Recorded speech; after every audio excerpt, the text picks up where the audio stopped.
lwamaSirayeli, ngoba amaSirayeli ebenethuba loba athi ekwisithili esithile, kodwa kunyanzeleka into yoba abheke eJerusalema ayothandaza uThixo. Apha ke endleleni kunyanzeleke okokuba kubekho abantu abatsha abazawumane beqwila khona ukuze xa abanye bephelelwa ngamandla, aba bantu batsha bavuselela amandla ngengoma. Yile nto xa ufunda phaa kwincwadi yendumiso uPawula okokuba kuthiwa kukho oonyana bakaKore neentombi zikaKore. Loo nto ke yenza okokuba uThixo abe neliso ngakumntu omtsha. Ngaloo mazwi ke ndifuna ukuthi kumazwi athethiweyo ndingashumayelanga ke ndinjalo. Bantu abatsha masifunde kwiimpazamo zethu. Ndifuna nje uba xa ndiyeka ndithi masifunde kwiimpazamo zethu. I understand into ethi ebuncincini bakho zibe khona izinto ozenzileyo. Namhlanje ezo zinto zikwenza ungabi nguwe. Kodwa into ebalulekileyo yeyoba funda kwiimpazamo zakho. Xa umntu ke ekhula, xa umntu ephila, uphila kukho ii-challenges, uphila kukho izinto ezingumcelimngeni empilweni yakhe. Kodwa into ebalulekileyo yeyoba umntu nomntu olapha makafunde kwiimpazamo zakhe. Nantoni na oyenzileyo zithathe njengoba ibe impazamo kuwe. Ngoko ke uzinikeza ithuba lokufunda kule nto oyenzileyo, uyenza ngokungayazi. Loo nto ke iyawusenza sikhule elukholweni, sikhule ezimpilweni zethu, sibe ne-responsibility ngobomi bethu. Ndandiyeka ke bawukheswa mbi umntu bawunkohla ongakwazi ufunda kwiimpazamo zakhe. Ngoba abantu abaninzi bawa endleleni ngoba abafuni ufunda kwiimpazamo zabo. Yabona xa kusakwaziwa uba kuthiwa kuwe hayi, understanda into ethi ikho impazamo oyenzileyo. Ngoko ke sinika ithuba lokuhlala phantsi uzifunde uba ungubani wena. Ufuna ntoni empilweni yakho? Uzawufika njani kule ndawo ojonga ufika kuyo? Kodwa uba awufundi kwiimpazamo zakho, ihlabathi liza kuwisa, ihlabathi liza kujika ube ngenguye lo mntu onguye.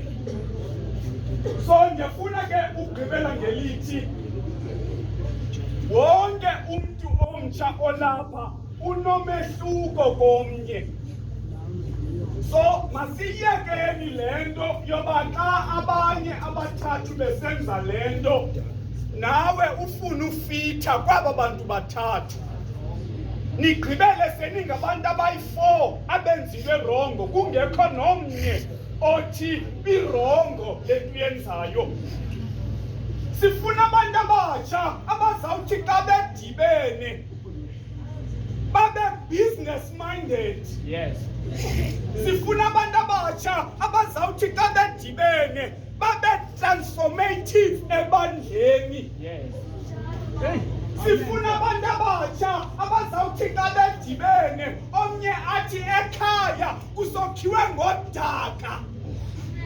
Ekhaya sisalala kwibhedi enomatrasi. But injongo zam zezoba manditshintshe imeko yekhaya lam. Hayi abantu abatsha abathi xa behleli baplena ngezinto ezichitha impilo zabo. Loo nto isenza sibe ngabantu abaluhlaza. Siyanqwena ke kakhulu ingakumbi kwaba bantu sibakhokheleyo. Yabona thina sikhokhele sibancinci njani. Xa kulithuba labantu abatsha siyangena. Amen. Xa kulithuba labantu abadala siyangena. Size fit all now. Enkokheli siyangena. Ngoba siye samkela ilizwi likaThixo. Salihlalisa apha kuthi seva abazalwane. Bazalwane xa ukhokhele umncinci okanye ukhonza umncinci uzawuhlale kusithiwa hayi kuwe. Aw ba uJohn. Ngoba umuntu othi hayi kuwe akakulahlekisi kodwa ikho le nto ironga ibonayo uba kusasa uzawubethakala empilweni yakho. So ndiyanqwena ke bazalwane okokuba ningathi kwixesha lokukhokhela kwethu sikhokhele abantu abangenakamva. Yave kukubi bazalwane okokuba ebandleni kushayine umuntu omnye kodwa ibandla ligcwele. Nkosi yami. Sinqwenela into yoba kwigeneration yethu kumindoda apha engudokta. Sinqwenela kwigeneration yethu kumintombi apha engunesi. Yes, Bawuthi. Sifuna abantu abazawuthi mna imfundo ndiyityekezile ndilapha kuloo mzi waseZiyoni. Sifuna abafundisi madoda ababheke esikolweni bayofunda itheology. Yes, Bawuthi.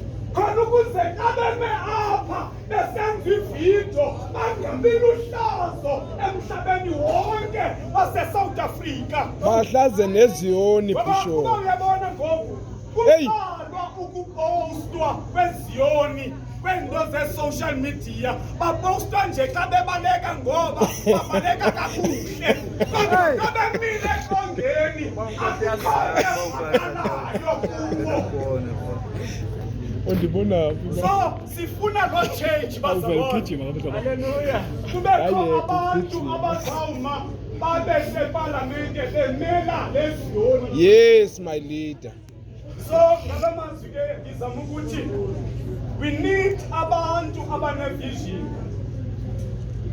I-vision ke iqala kule ndawo kuyo. Nkosi yami. Njengulala uzibona ungumfundisi, uzibona ungumama othile. That is the vision.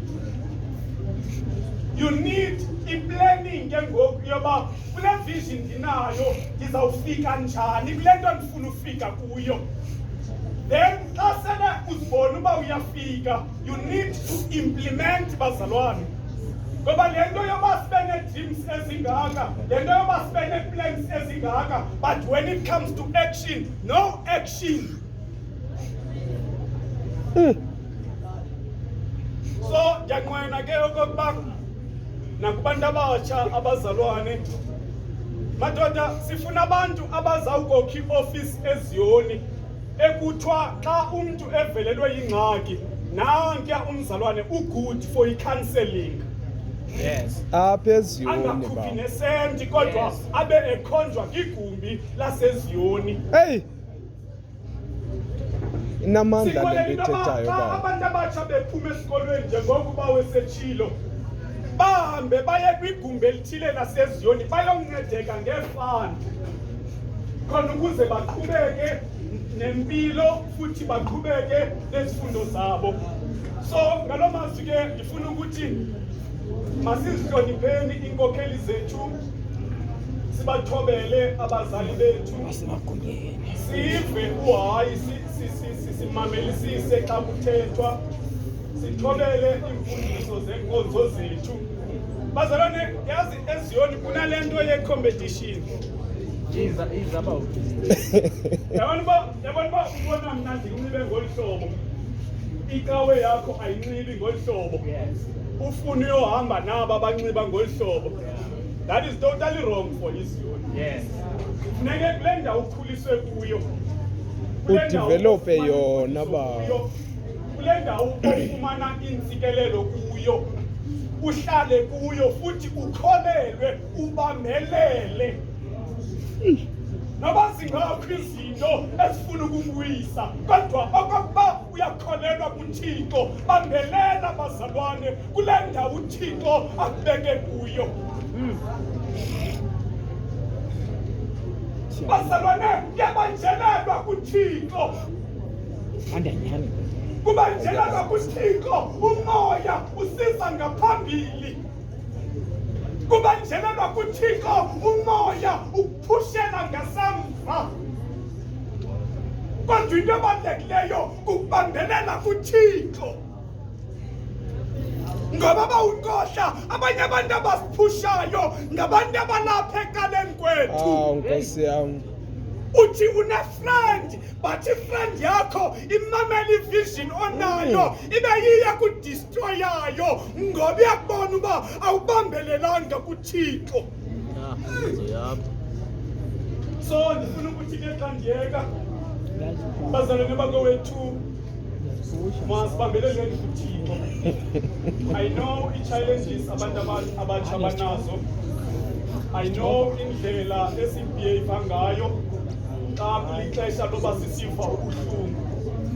I know kwixesha loba uye esikolweni ufinishe izifundo zakho, kodwa xa kumele ufumane umsebenzi ungawufumani, ukhawunte i-10 years unediploma uyibambe ngesandla unedigri, but abantu abangenayo no-standard 10 bayaqhuba nempilo, into zabo zihamba kakuhle. Kodwa into endifuna ugqibela ngayo bawukheswa yinto yoba kuyabanjelelwa kuThixo. Akubanjelelwa kuThixo xa kukuhle qha bazalwane. Hayi. Akubanjelelwa kuThixo xa iswiti zisethaka. Nkosi yami. Bazalwane, kubanjelelwa isimo sisibi kuThixo. Hey Bishop. Bazalwane, kubanjelelwa kuThixo abantu ozalana nabo bengakufuni. Bazalwane, uThixo kubanjelelwa izihlobo zikurejecta. Bazalwane, uThixo kubanjelelwa abantu kubathembile ibe ngaba abakujikelayo. Kubanjelelwa kuThixo usithi lo ungubhesti, lo ndishera naye iisikriti zam, kodwa ngomso ibe nguye okhuphe eza sikriti. Kodwa noxa kunjalo into ebalulekileyo kubambelela kuThixo. Bambelela kuThixo. Ngoba utshilo apho uba wethu wathi uThixo unenjongo ngawe, hayi ezokutshabalalisa kodwa ezokunikeza ikamva nezokuphumelelisa. Inye ke indawo ekuphunyelelwa kuyo kulapha egameni nasegazini leNkosi yethu Yesu Kristu.